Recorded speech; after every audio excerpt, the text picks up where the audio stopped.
Netcasts you love. From people you trust. This is Twit.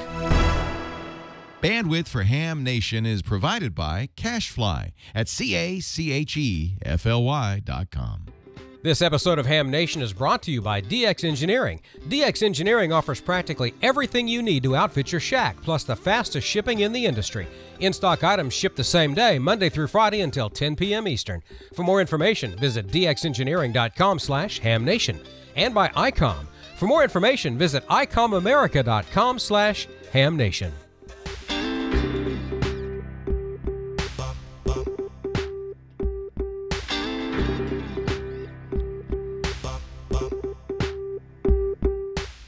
This is Ham Nation episode number 125 for November 27th, 2013. Thanksgiving QSO. Happy Thanksgiving, everyone, and welcome to another exciting episode of Ham Nation. Bob Hall is not with us tonight. He's in London, and he was going to be here, but he had a party to attend, but that's okay. We're going to have our own party here tonight. Say hello, Gordon West. Well, good evening to Ham Nation viewers. I'm sorry I cleaned myself up here. And, we're having Thanksgiving a little bit early, but live from the West Coast, it's Thanksgiving on the beach tomorrow. Tune us in. We'll tell you all about it. George, back to you. Thanksgiving on the beach. Boy, that sounds nice, Gordon. Well, I know Don Wilbanks spends his days in New Orleans, so there's bound to be some Thanksgiving activity going on down there. Don, how's it going? I'm sorry, you were talking? Oh, it's going great. Cheers, everyone. Happy Thanksgiving. I'm having my bowl of wine.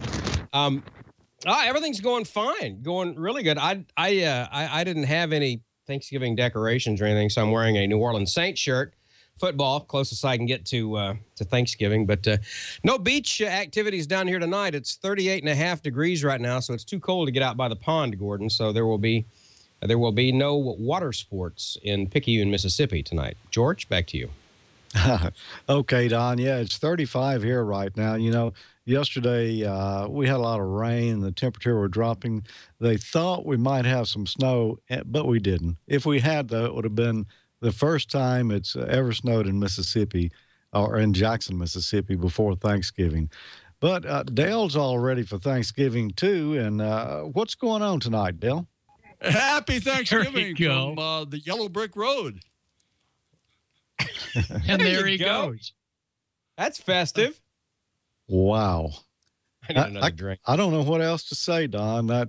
He beat us. I need another drink. Well, we've got a big show tonight, and I got some special things coming up a little later in the show, so you certainly want to hang around for that. But right now, let's do a little smoke and solder. You know, you need a good way to disconnect the power from your rig, to move it from one mobile to another, or swap out things in the shack there. And here's a perfect solution right here. It's the power pole connectors. Today, we're going to take a look at power pole connectors. These are those connectors that you see on a lot of rigs today. They don't come with them usually. You buy them yourself and install them, and they give you a quick way to connect and disconnect the power from your rig. Now, these things will handle a lot of current, and that's the reason that they're so popular. We're going to look at how you assemble one of these. There's two different parts to an Anderson power pole connector. First, there's the shell, and we've got those in black and red for negative and positive. And then there's a variety of different contact sizes. You can get a 15 or 30 amp connector that looks like this. The wire slips in the hole here in the end. Or you can go on up and get a larger one. This is a 45 amp connector here, and this has a slot in the back to install your wire in. Now, the 15 amps will take 16 to 20 gauge wire. The 30 amps will take 12 to 16. And the 45 amps will take 10 through 14 gauge wire. We're going to use the 45 amps today because I'm making a power cable for HF rig. These connectors will only plug in one direction. They won't fit in the other. So you can't get that part wrong, but you can get the polarity wrong. The first thing we should do is mate together the two shells here so that we know our polarity is going to be correct, and it's going to make the job easier later on. So I suggest you take the cable you'll be mating to and you orientate your shells in that direction and then put them together. Now, to put them together, there's a little tab and a little notch on either connector here. What you do is you just slide them down like this to where they fit together snugly. If you want to, there's a little hole in the center here where you can put a tab through there to keep these from separating, but I haven't had a problem with that. Now let's just check and make sure our polarity is still correct, and it is. So we've got the shells ready to go. Now the next thing we'll need to do is prepare our wire here. So I'll begin by stripping the wire, and we'll cut the two back here a little bit. That should be plenty. And now we'll strip off some of the insulation, and we want to strip off just enough to fit inside the connector here, so about that much. Now there are wire strippers that you can use. I generally like to cut my insulation though with a knife, so that's what I'm going to do. And you want to be careful that you don't nick any of the wires inside of there as you're doing this. You just want to cut through the jacket on the outside.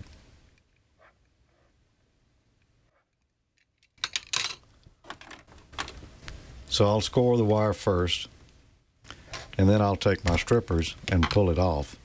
And now let's see if we're the right length. And that's just right. So let's do the other one.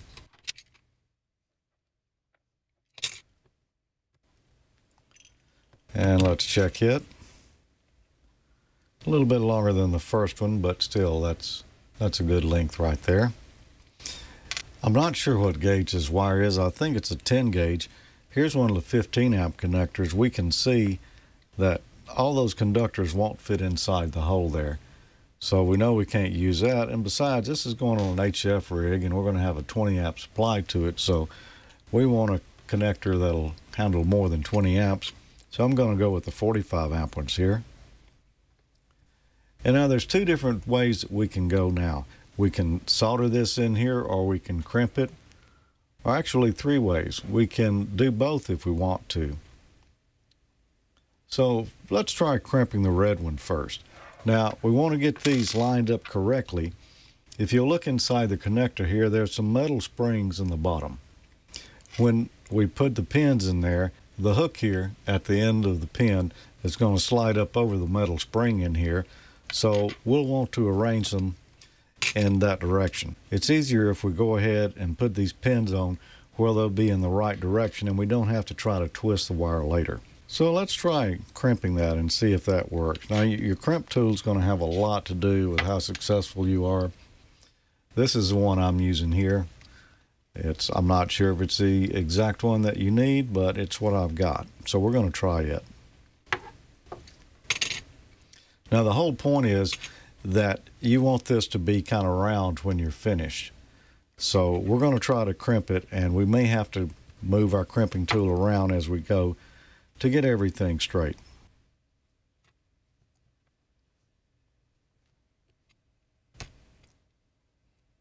Now you notice I've got the rounded side of my tool here on the two open ends, and I've got the tab on the back there. And I got all but one strand in there. It didn't quite go. Now that feels like it's on there good, but I'm going ahead and do a little soldering on here as well, just to be sure. And we got to be careful. We don't want solder getting on the outside of the connector here, or we're going to have a problem sliding it up into the shell. Now what's the first thing I'm going to do when I solder this? I'm going to put on a little bit of flux. You see me do that quite often. And that's because I want this to solder as quickly as possible. I don't want this connector and the insulation on the wire here getting hotter than necessary. Now I probably should use a little bigger tip for this, but we'll try with this one that's on here.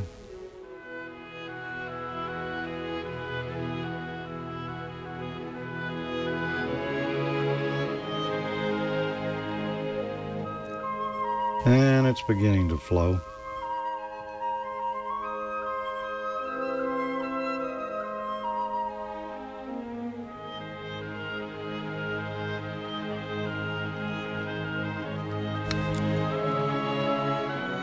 And we want it to flow on down in there on the wire inside the crimp. We don't want a lot left on the outside of the connector here.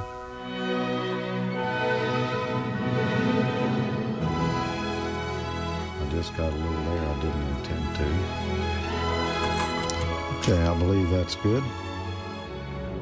Now I'll use a little denatured alcohol to clear the excess flux off of there. If this had been the lower amp connector where the pin had the complete circle around it, I may not have soldered it, but since this was a split type, I wanted to be sure that we had enough strength here. And that looks good, and we didn't melt the insulation back too far either. Now let's do the red one. Now if you look closely, you may see a little problem here. And that is, I dribbled a little bit of the solder on the connector when I was putting it together, so I'm going to take a razor blade and try to trim that down without scraping the plate off the connector.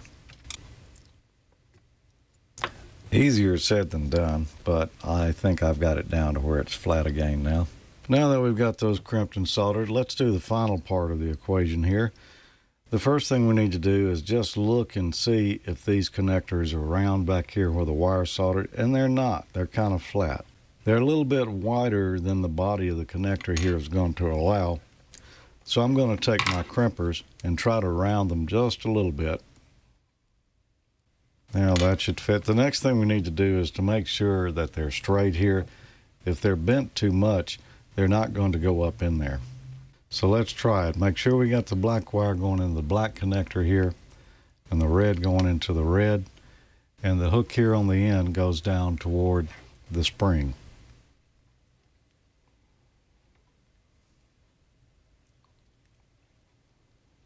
Now after much groaning and gnashing of teeth, I finally got it in there.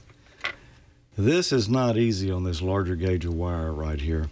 What I ended up doing is I had to trim back a little bit of the insulation here to about where it just barely goes up in there. And it was still so tight, the way that I got it in there was took a screwdriver, a small one, and poked around the sides here until I touched the top of that pin in there and pressed it on through. But there, we've got a good connector now. You may notice one problem here, and that's when I had this thing in the helping hands. The alligator clips kind of melted through the wire there. It got so hot when I was soldering it. Now there's no chance that these two are going to touch each other, but I'll slide a little piece of heat shrink tubing up there just so it doesn't bump anything in the vicinity. And let's see if they fit together now. A perfect match. There again, be sure about your polarity. You don't want to get that off. So there you go, how to install Anderson power pole connectors. And those are handy things to have. You know, I've used other type of connectors on power leads for rigs before, but the Andersons seem to be becoming the standard. So check those out. They're not real cheap, but you can find pretty good deals on them at your local ham fest. Well, last week I asked a question in our contest: what year was the first ARRL handbook published? And we got an answer from K. Hartman, K8GZ, and he says the first edition of the ARRL handbook was published in November of 1926. Pretty amazing, isn't it? Yes, it is. That's a long time ago. I would like to see what was in a 26 edition. That's, boy, I mean, that's when broadcasting was really getting started itself. Congratulations, Kay. You're going to win some of this Heil wire. And this is some good stuff here for microphone cable. You've got two conductors here with a silver-plated braided shield, not a wrapped one, and two other conductors you can use for push-to-talk or whatever else you'd like, and it's in a nice flexible rubber jacket. And next week, we're going to give away another one of these MFJ 24-hour clocks. And if you'd like to win that, then answer this. What radio was featured in the Thanksgiving episode of Last Man Standing? Good question there. And if you keep paying attention to the show tonight, you might get a little hint on that. If you know the answer or figure out the answer, email me at hamnationcontest@gmail.com, and you could be next week's lucky winner. And right now, let's go to Don Wilbanks and get a message from our sponsor. Hey, that was a great episode of Last Man Standing. That was a great radio, and I know where you can get one of those mystery radios. DX Engineering. Ham radio shrinks the globe, and DX Engineering can help you do just that and make new contacts. They have towers, transceivers, antennas, apparel, and everything in between. You can shop for everything your shack needs in one place, and if you get that order in by 10 p.m. Eastern and it's in stock, it will ship the same day. That means you get your order faster than if you bought it anywhere else. You can absolutely squeeze the most performance out of your equipment and your equipment dollar by using the best coax on the market. DX Engineering's experts treat cable assembling as an art form. Each assembly is carefully made by hand. Attention to detail means you get the cable that is high-pot tested to withstand extreme voltage. And it's fully weather tight, stands up to years of anything Mother Nature can sling at it. And it's all made in the USA and inspected to the absolute tightest tolerances in the world. Pretty much any length and connector options you want is available. Your station will operate at its fullest potential by tying it together with DX Engineering coax cable. And if you're working on an antenna project, maybe you're building an antenna, DX Engineering has the telescopic lengths of aluminum and fiberglass tubing that you need. It's available in assorted lengths for tower and antenna building as well. Smoothly telescoping design gives you strength and rigidity with low wind resistance. And the tubing works well with DX Engineering's wide range of element brackets and clamps. You can design the absolute best antenna. Also they have other mounting options and solutions like guy rings, guy line, deburring, cutting tools, everything you need to put up an excellent antenna and tower. And their multiband vertical antennas are becoming the industry standard. They will get you on the HF band from 160 to 10, all from a vertical that's only 43 feet tall. It's available separately or packaged in a comprehensive kit. Gives you practically everything you need to start working the HF bands with that vertical. And Thanksgiving is tomorrow. Have you thought about the holiday shopping list? Well, plenty of gifts available at dxengineering.com.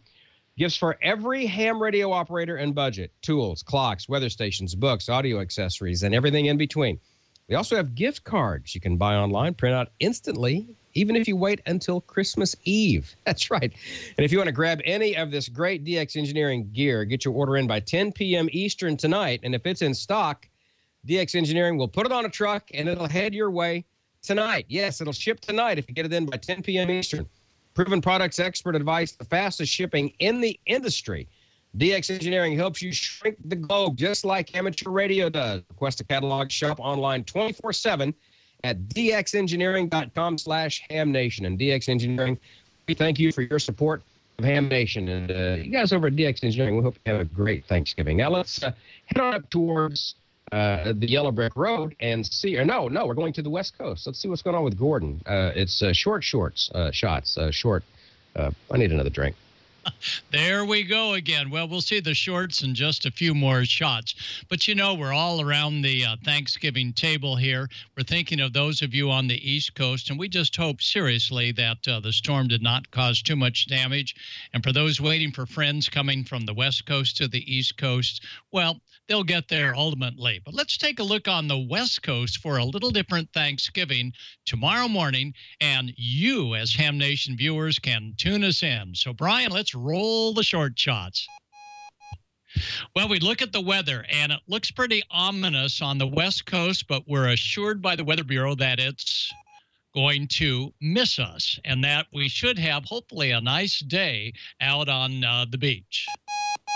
So let's take a look and see what else is happening there. And, Brian, if you want to go ahead and jump to the next shot. And he's wrestling with his equipment. These shots come out of the Hepburn report. There we go. Well, tomorrow morning, that's what we're hoping we'll see is a nice, bright, sunshiny day over Southern California. Because a group of hams every year like to trek on down to the beach. And, Brian, if you want to go ahead and bring up the next short shot, he's like banging on his machine. We're going to take, that's Don's favorite, the Gordo Black Mariah. And we've got it packed full of DX Engineering stuff. And we've got an ICOM 706, and, of course, we have our battery pack. And we plan to operate absolutely portable from the sand. Now, you may think, well, gosh, is that a big deal to set up? Well, as soon as Brian goes to the next shot, he's working with his machine. He's pushing it. Bingo. There we are. That's Chip, K7JA, Janet, KL7MF in the background. And yours truly, yep, in our short shorts, putting up our 10-meter antenna. Tomorrow we're going to be on 10 meters. And while we're doing the work, Susan Janet will be probably listening to the ball game. So we always take along a little AM radio like this. And here it is. The turkey goes into the deep oil fryer, and a couple of minutes, actually an hour later, about an hour, Sue says, it comes out of the fryer. And as we're working DX, the ladies, the brains of the operation, are getting the turkey ready for a little eat and bake out here on the sand. And Brian is bashing his machine now to go to the next shot. And we're hoping, if you'll go back one, Brian, if that's not too hard, we're hoping that we'll have a nice sunny day like this. And notice that our 10-meter beam is only going to be up about 8 or 10 feet tall. Off to the left-hand side, you can see the fryer machine that makes the turkeys as much fun as they are. But I don't think it's going to be quite that sunny. But nonetheless, we're going to be on the air. And Brian, the next shot. And as you can see, food on the beach in between DX. And as you look at those plates, you'll see that we are all clean platers. And we hope for a day like tomorrow here on the West Coast where we can see those mountains in the background, which are about 45 miles away with the ocean on the other side. And now we go to Last Man Standing. And there he is. And that is our man Ray and 9JA, Ray of ICOM America, Ray Novak. And we're going to take a look and hold that shot, if you would, Brian. This is the Mike Baxter collection of QSLs on the back wall. We want to thank John Amadeo, NN6JA, who's co-executive producer of Last Man Standing, for really promoting ham radio. Now, this episode that you're going to see a snippet was written by Vince Caladari, directed by Ted Wass, starring Mike Baxter as KA0XTT, a sort of a not real call sign, but he's soon to have his own. He's working the book. Flynn Morrison as Boyd, and big thanks to ICOM and Hio Mikes and Alpha Delta Meritron from MFJ, Comet, Daiwa, Green Heron, Jim's Engraving, RT Systems, Vibraplex, the awards from ARRL and CQ Magazine, and the cast and crew ham radio training materials from the W5YI group and training from yours truly. Our pilot stations, you'll hear them at the very beginning. That's Julian, N3JF, working Rob, AA6 Romeo Alpha. So let's go ahead and take this shot and roll the video, please, Brian. Last Man Standing. Go ahead, Brian. What you doing, Grandpa? I'm down in my basement watching a football game on a radio. Now can we do what we're thankful for? In a minute, come on in here. I want to show you something. Look at this. Ready? All right. Mike, KA0XTT. Just a little shout out. Anybody having a good time here on Thanksgiving? Anybody hiding in their basement to avoid their relatives? One thing I like about these guys, if I don't want to listen to them, I just turn them down like this. Grandpa, this is due on Monday. All right, calm down. Let's do your little report. What am I thankful for? I'm thankful for radio, specifically ham radio.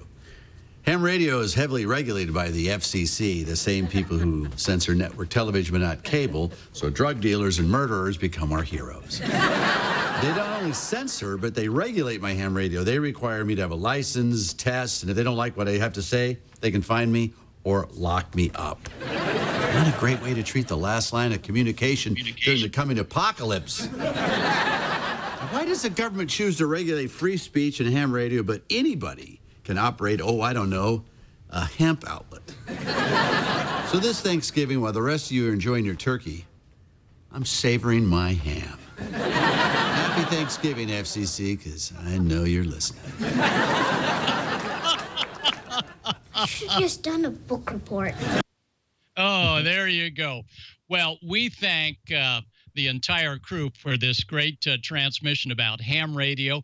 You're going to see the entire show tonight at 8:30 EST and PST, 7:30 Central Standard Time. So those of you on the East Coast in the rain, I hope it's almost over. And those of us out west here, 8:30, and you'll watch this show. So that's our report at this end. Tune us in tomorrow, 28.400 upper sideband from the beach, and we look forward to sharing some turkey time with those of you tuning us in on 10 meters tomorrow from about 10 o'clock California time on. 73 from the holiday table. Back to you, George. Okay, Gordo, thanks for that. And yeah, that was a great episode. I had recorded on the DVR, but didn't get to watch it until Sunday night. Really neat show. Some other funny topics on there as well. So go check out Last Man Standing on ABC. I think you'll enjoy it. And they're doing a great service for amateur radio by doing all this promoting of the hobby. Where more can you see ham radio on network television? I don't think anywhere. Well, let's go to Don Wilbanks now. And what's in the news, Don? From Amateur Radio Newsline Report, number 1893, these are the Ham Nation headlines for Wednesday, November 27th, 2013. Post-typhoon rescue efforts continue in the Philippines. We get the latest from Jim Meechan, ZL2BHF. The Philippines Amateur Radio Association, PARA, and its ham emergency radio operation Hero Network continue to provide emergency communications. The news media has taken an interest, with Raymond DU1UGZ being interviewed, including twice on the BBC and also a US network. In one interview, Raymond DU1UGZ told how people queued up at a Hero station to get their health and welfare messages out. He knew amateur radio emergency communications were effective, and the results saw many tearful moments when the messages got through. Some hams have asked how to directly aid their counterparts in the Philippines. You can find that information on the web at para.org.ph. Closer to home, at least 8 people are dead after a particularly dangerous tornado situation unfolded across the Midwest Sunday, November 17th. The late-season outbreak of tornadoes and high winds killed 6 people in Illinois, 2 in Michigan, and injured hundreds of others. Amateur Radio Newsline's newest reporter, Hal Rogers, KHCMD.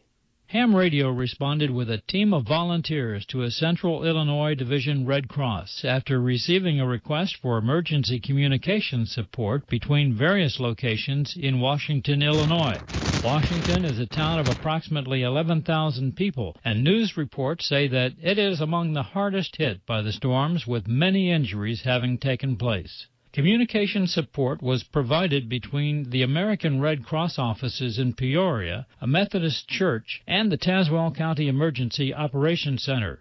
To the credit of the hams that installed and maintained them, VHF and UHF FM systems remained operational for all of the required communication paths. Illinois Governor Pat Quinn told reporters that the storms destroyed or badly damaged upward of 400 homes in Washington, Illinois. In Indiana, it was a similar situation, as we hear from Amateur Radio Newsline's Jack Parker, W8ISH. As the multiple storm cells left Illinois, they began to pick up strength from afternoon heating. At the last count, 24 confirmed tornadoes raced across Indiana landscape, leaving massive damage in its wake. Vincennes, Indiana, experienced an EF2 tornado that was 100 yards wide and traveled more than 19 miles. Amateur radio storm spotters from Evansville to the southwest, up through Marion, Indiana to the northeast, reported funnel clouds and strong winds along the way. EF2 tornadoes caused damage in Lafayette, Lebanon, Bedford, and numerous Indiana cities. An EF3 tornado devastated Dayton, Indiana, just west of Kokomo. Local, county, and state officials credited the National Weather Service and amateur radio weather spotters for the advanced warnings as the storms raced across the state at 45 miles per hour. Thanks to their efforts and the National Weather Service, there were no deaths reported in Indiana. There's much more to hear about the disaster relief efforts, both in the Philippines and here in the U.S., on this week's full edition of the Amateur Radio Newsline Report. And that's all from the Amateur Radio Newsline, your independent source for amateur radio news, brought to you each and every week for 35 years and counting at www.arnewsline.org. I'm Don Wilbanks, AE5DW 73. We'll see you next time here on Ham Nation. You know, as a resident of New Orleans and an Oklahoma native, tonight's Newsline Report it hits me hard because as a resident of New Orleans, I went through Katrina and know what those folks over in the Philippines are going through. And as a native of Oklahoma, I've been through tornadoes and know what those folks up there in the tornado ravaged areas are going through. So my heart goes out to everyone affected by all of tonight's weather. So remember those people in your Thanksgiving prayers and give thanks that that you were spared things like that. So let's take a look at another one of our sponsors here of Ham Nation, and that is the fine folks at ICOM. ICOM America and ICOM Canada are teaming up to offer ham radio operators some incredible savings.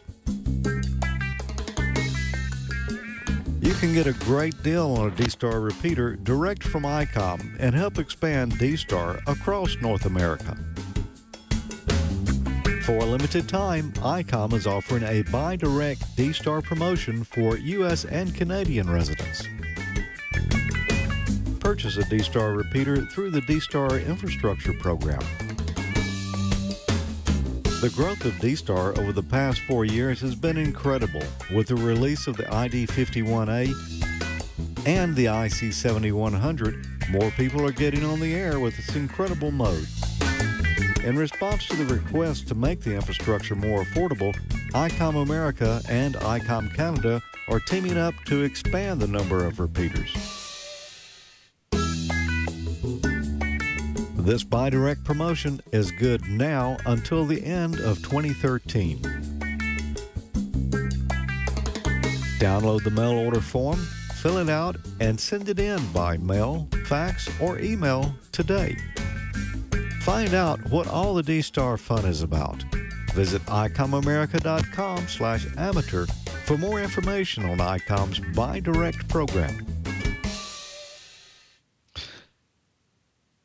Tune in and enter to win after each episode of Ham Nation. Visit ICOMamerica.com/HamNation and register for the weekly swag contest. When you do, you'll also be entered in the monthly radio giveaway. And for this month, we've got a great one. It's the ICOM IC51A. It's that new 5-watt VHF-UHF dual-watch handheld with GPS, D-Star, and the new near repeater list-up function. And this is your last opportunity to register for this month and get your name in the hat for one of those. So do it after the show tonight. And right now, we're going to go to the Yellow Brick Road and see Dale. Dale. Hey, George. Good evening and happy Thanksgiving to you. Happy Thanksgiving to everyone out there. And I believe, really, I was the only one that got the memo about the pilgrim hat. So anyway, let's do it. On this Thanksgiving Eve, we've got 3 great videos, a club website of the week, and we'll be announcing the winner of the Ham's Choice Awards for the videos in October. Let's start with a video from Colin Evans. He's M1BUU of West Yorkshire, England. He doesn't have a ham shack at home, but he loves to operate out in the great outdoors with milliwatts. He told us that in one competition, he contacted N1EU near Albany, New York, using a specially modified Rockbite 20. His power output was 89 milliwatts at 14 megahertz. He told us the contact worked out at 36,393 miles per watt. So let's take a look at his work. Soda, QRP. I'm Colin, M1BUU, and I'd like to share with Ham Nation what can be achieved with a standard 9-volt battery and a simple homebrew crystal-controlled 10 MHz radio. The radio is based on the popular Rockmite design and has been optimized for low current and low voltage operation, with power output in the region of 150 milliwatts. A great way to score some QSOs is to become DX, and what better way than a SOTA activation? It's early morning on 10th of November 2013, and I'm on the summit of Buckton Pike in the Yorkshire Dales National Park, Northern England. Like Bob Heil, I'm a fan of the dipole antenna, in this case inverted V-style, supported by a fishing pole in the centre.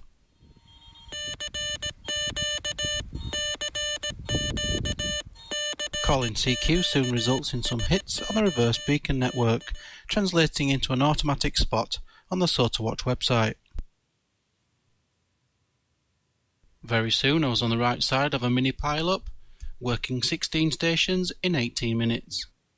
Whoa!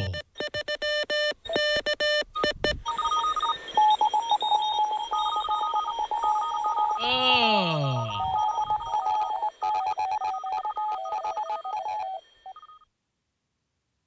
Hopefully I've shown that even very low-powered radios can be very effective. 7-3 from M1BUU. Well, thanks, Colin. Isn't that something? Good luck in your next low-power outing out there, too.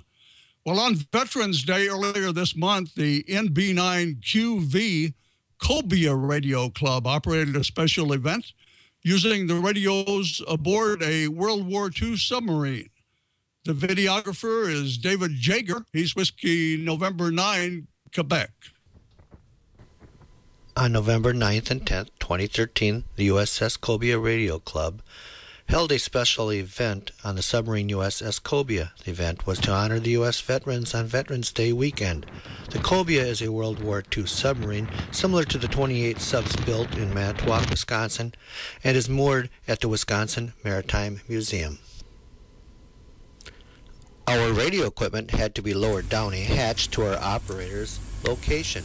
Well, if we couldn't do this, it would be hell to get everything down.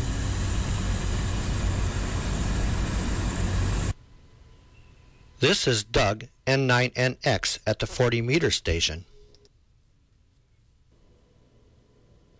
Here is Fred, W6BSF, starting the operation on 20 meters. One here, kilowatt 4, kilowatt Foxtrot Romeo from November Bravo 9, Quebec, Victoria. Name is Fred, Fox Romeo Echo Delta. We dedicated our satellite station to Ralph Houston Jr., who was killed by gunfire while defending the Cobia. Our first satellite contact ever from the submarine USS Cobia was with W1AW Portable Zero in Missouri. This is the sub's radio room. The radios have been restored and are in working condition.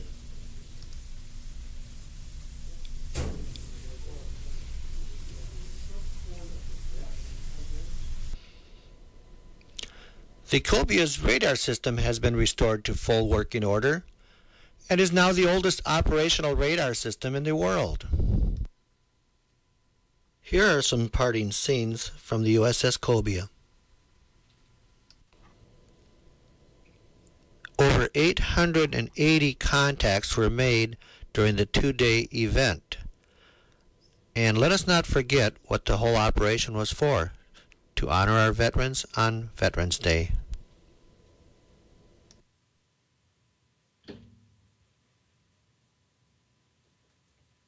Well, thanks a lot, David. That was David Jager, WN9Q. We look forward to some more videos from up in Wisconsin there, David. Let's look now at our club website of the week, the Eagle Rock Amateur Radio Club. That would be www.erarc.org. The site was nominated by Jesse Dixon. He's KC7SIK, and he reports that the site's become a valuable resource for hams in all of eastern Idaho. Along with information about local amateur activities, you'll find an extensive map of the area repeaters. He finds the Google Doc spreadsheets, which are updated in real time during the local net meetings, are fascinating. If you'd like to see your club website spotlighted here on Ham Nation, just send the URL to hamnationvideos@twit.tv.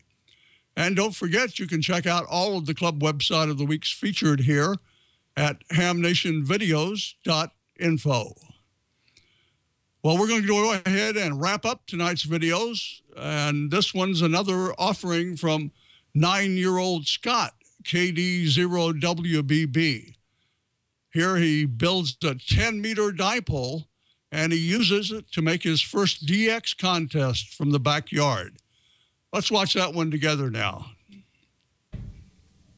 All right, guys, so as you can see, it's a beautiful fall day outside, so we're going to work outside today. First up, for our materials, is a coil of wire that my dad used to use for building the house. We got some wire cutters here. We got some wire strippers. We got a center insulator. Some electrical tape. And a tape measure for measuring the dipole. So let's get started. Okay, so as you can see, we have stripped the insulation off the last bit of wire. So now what we gotta do is we gotta stick it through the hole and wrap it around the center insulator. As you can see, we've already done it with the first side, the black wire. And the next step is to wrap the second stranded wire around the other end of the center insulator. Okay, so as you can see, we pretty much exceeded on our dipole. As you can see, we hung it up in a tree. We've already, well, I thought we were going to tie one end to the playground and then maybe the other end to my tree. That was our goal, but as you can see, we hung it up in our tree in the backyard, so yeah. Yeah, N1YBX, this is Kilo Delta Zero, Whiskey Bravo Bravo. Kilo Delta Zero, Whiskey Bravo Bravo. Here, I'll just be real quick.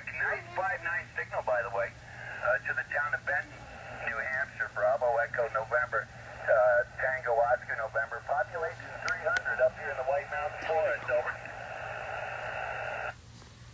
Yes, you are also 5 and 9 in Loveland, Colorado, Delta November 70. I'm in the backyard with my dad on a homemade 10-meter dipole that we hung in a tree. Oh, wicked cool. Delta Zero, Whiskey Bravo Bravo. This is Whiskey 2, Juliet Kilo Delta. Whiskey 2, Juliet Kilo Delta in Vero Beach, Florida. Vero Beach, Florida. Name is Jim, Japan, India, Mexico. Go ahead. Okay, Scott, very good. And thank you very much for the contact. And fine on being 9 years old. I was 12 years old when I got my novice license many years ago, and I've enjoyed the hobby all of my life, Scott. So, all in all, I had a great day on 10 meters. I made a great DX contact with South America and Argentina with just a wire in a tree. I made 2 contacts with Florida and 1 with New Hampshire. This is KD0 WBB from his home QTH in Colorful, Colorado. See you next time. Okay. Well, Scott, thank you very much, and keep those great videos coming. Scott, like we said, is only 9 years old. Can you imagine making videos when you were 9? Okay. Well, it's time to announce the winner of the Ham's Choice Award for videos submitted in October. The Ohio State Parks on the Air from the Lake County Amateur Radio Club garnered 2/3 of our votes. The winning videographer is Joe Koskovic, KD8 TGT. He'll receive this 2014 Ham Radio calendar courtesy of our friends at the Ham Radio Center, Mark Breckheisen, KB0MOF.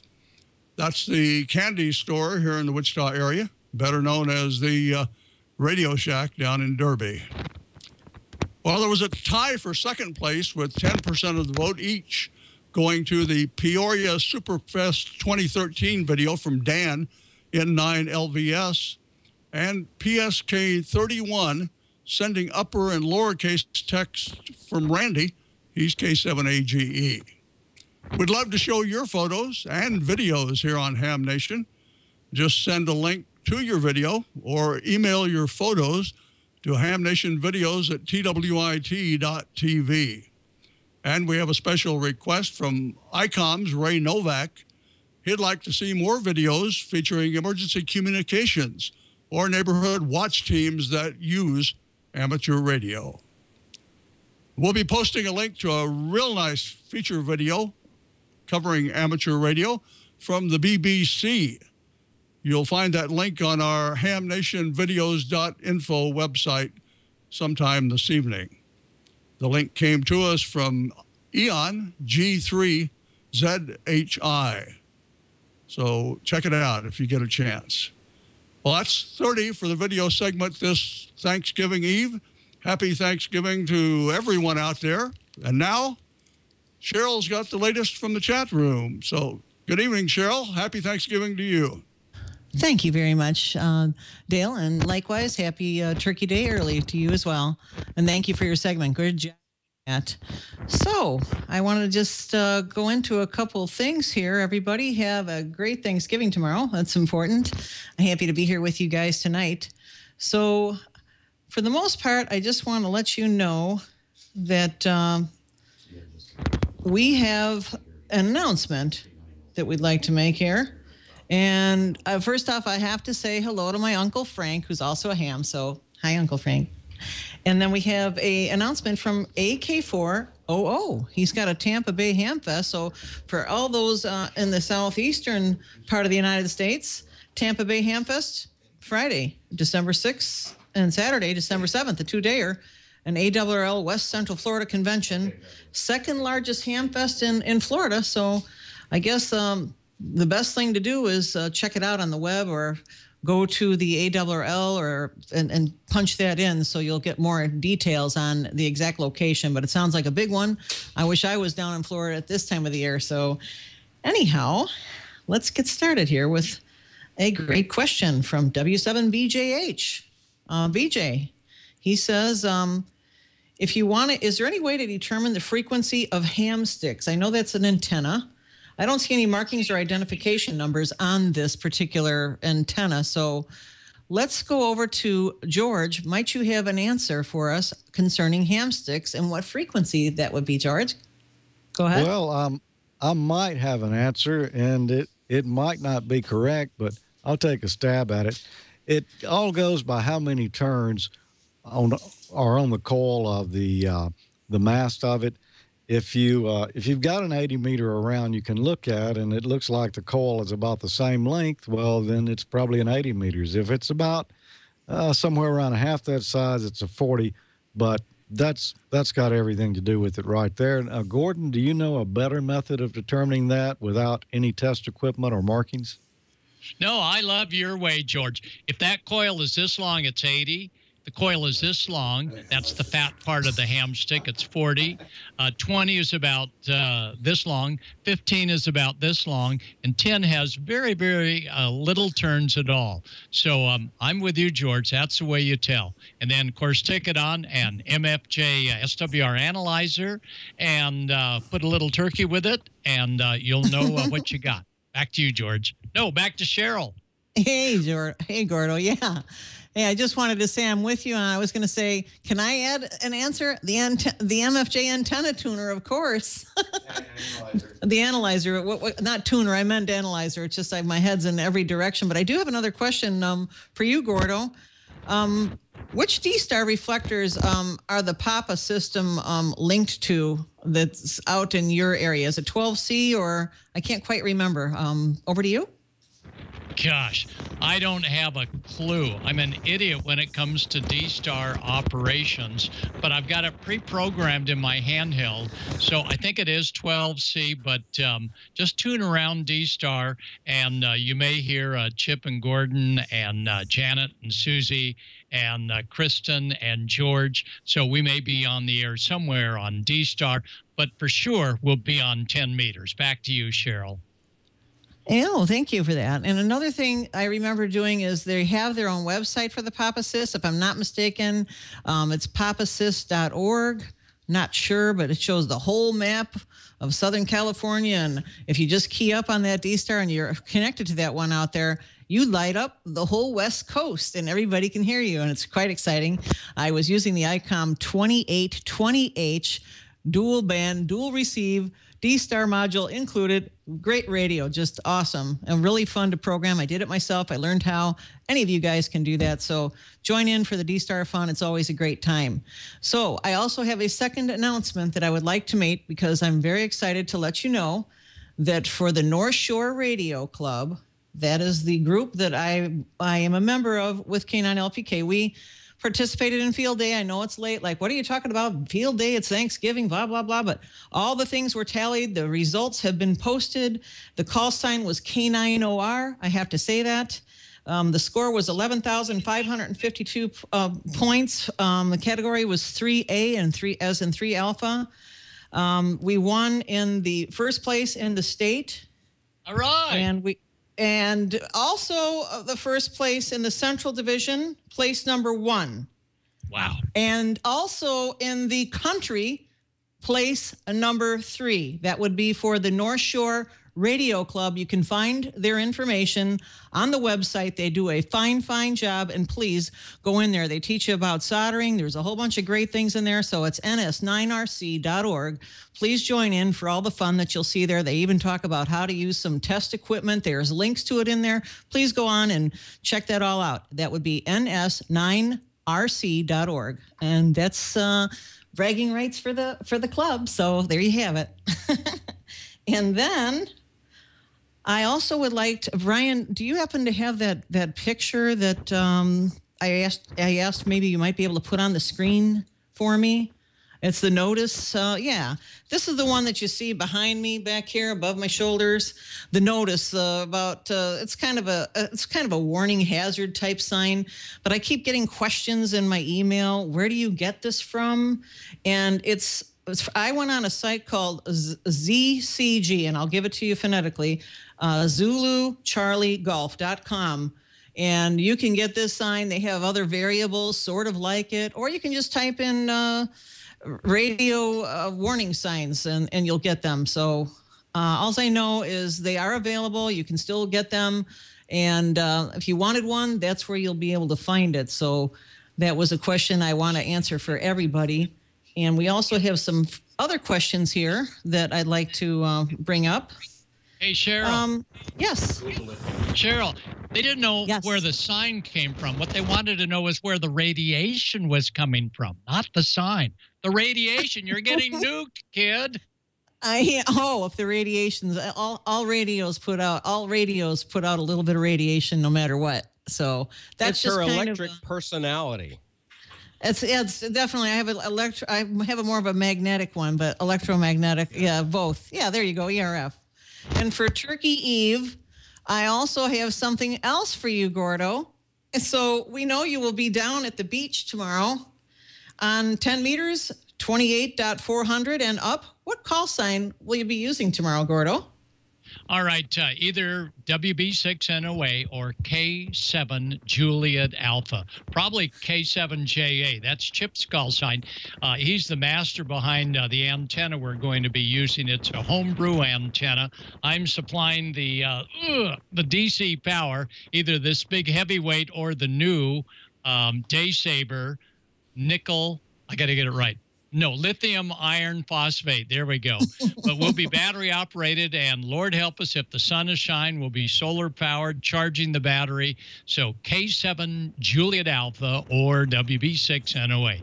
Back to you, radiation lady. There you go. I guess I'm radioactive because I'll be on the air after the show to talk to all of you on 75 meters. So please be sure to join in the after show QSO on 3.847 megahertz tonight. I'll be there. And another viewer asked for you, Gordo, will the nearby salt water enhance your signal at all in all directions or just to the direction of the ocean to your west? Oh, wow. That's a great question. Usually salt water will enhance the signal in the direction of where the salt water is. So if Asia comes in on 10, we're going to hear it well. But just being on the beach with the wet sand below us, especially if it rains, we should have a good signal throughout. And I think we're going to have a directional beam, so maybe 3.5 to 4 dB heading to the East Coast. So we'll be looking forward to hearing how everybody is trying out back east. And I understand it's going to be nice sunny weather. We sure hope so for the Thanksgiving Macy's Parade in New York City. Nice. That will be wonderful. Totally. Great questions, guys. And thanks for the answer there, Gordo. And now let's move to George. I have a question for you. And that comes from KG7EYB. He asks, how about some tips for dealing with RFI in an apartment complex? Any thoughts on that, George? Over to you. Hide. Well, Yeah, that's going to be a tough one. You're going to have all kinds of stuff coming in your receiver from your cable TVs, your microwaves, just everything around. But you're going to be generating a little bit too. So, do kind of like the tip that Gordo gave us on last week's show that were recorded in Lebanon.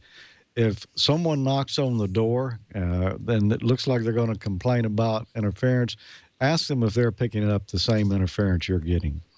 And don't wear your aluminum foil hat when you answer the door. No, Do that. It's a dead giveaway. No, Absolutely. that is a tough one because there's so many wires and things running around an apartment complex. It's going to be tough to pull off. You got any tips, Gordo?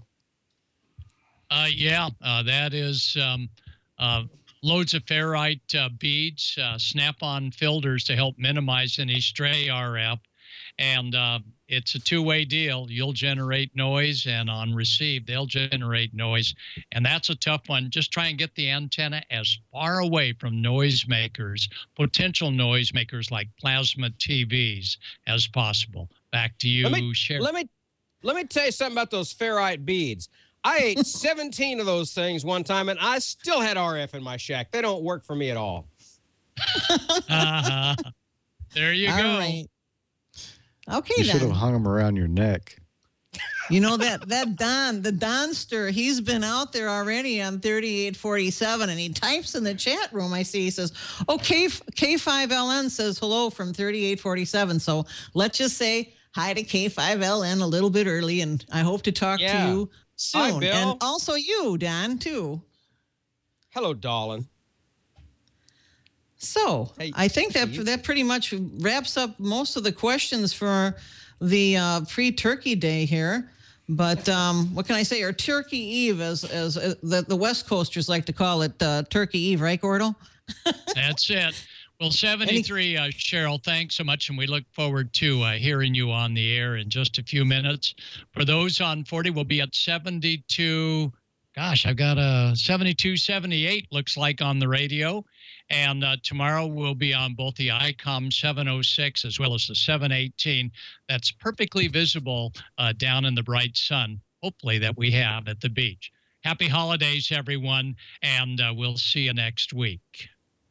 And thank you very much for all your questions. Keep your cards and questions coming in the chat room and to my email. I like doing that. That's a great thing. And all I can say is happy Thanksgiving, everyone, and don't eat too much. What can I say? That's the best advice I can give so far, but just take the leftovers home, right? Until the next time, I'm Cheryl Essick, K9BIK, 73 y'all, and I'll see you right here on Ham Nation. Bye. Thanks, Brian. 73, Cheryl. I appreciate you running the chat room for us tonight and getting in a few extra questions there. And Gordo, before you run off, you might want to test out those D-Star radios tonight. You know, we've got a D-Star net back on the air again. After being off for a brief period, it's back. And Glenn Alborn, KF7QLH, and Dave Cantrell, KB9VZU, have teamed up to bring us the D-Star After Ham Nation net again. And that's going to be on Reflector 14, Module C. So you'll certainly want to check that one out. If you've got D-Star gear, they had a good turnout last week. As Gordo mentioned, 7.278 on 40 meters. If we have a 20-meter net tonight, it'll be around 14.268, but I'm not sure on that one. Let's see. I mentioned D-Star, Reflector 14, Module C, and Echo Link, as always, Star Dewdrop M Star, node number 355800. Well, Don, I see the glass. It's not half empty and it's not half full. It's completely empty, isn't it? You know, Gordon's going to be on the beach, and if you put a seashell up to your ear, you can hear the ocean. I can hear the vineyard. It's a hollow, empty sound. It's so sad. But that's all right. There's more where that came from. So I may try to get on 10 tomorrow and see if I can make the trip out there. And I think someone said in the chat room that the Papa system was on 12 alpha. As far as D-Star, that's right. So 12 alpha. Yeah, you're right. 12 alpha, not Charlie, but alpha. Yeah. It was nice to talk to Bill, K5LN, on 3847 a minute ago, so that was cool. So anyway, good night from South Mississippi and AE5DW. Happy Thanksgiving to all of you here in the United States, and for those of you watching around the world, have a great day. Thank you for watching Ham Nation. We love you. Thanks, Don. And Gordo, any final words from Costa Mesa? Gobble, gobble, gobble, gobble, gobble. I think that sums it up.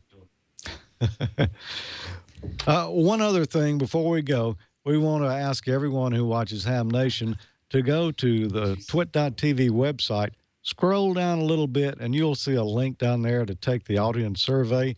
It's very important that you do that so that Twit can determine what type of folks are watching Ham Nation and, get a little more input from the audience. It helps keep the show going, and we'd highly encourage you to go there, as Brian's going there right now. And I'm sure he's going to answer the questions and fill out his survey. So thanks, everyone, for being here tonight. Happy Thanksgiving, and to our Jewish friends, happy Hanukkah. I think it's the first day of Hanukkah today. So, and that's a coincidence. I don't think Thanksgiving and Hanukkah will start on the same date again for many, many years after we're all gone. So that's it. Yeah. 7-3 all. We'll see you again next week. Same time, same ham station. And from Jackson, Mississippi, this is W5JDX 7-3.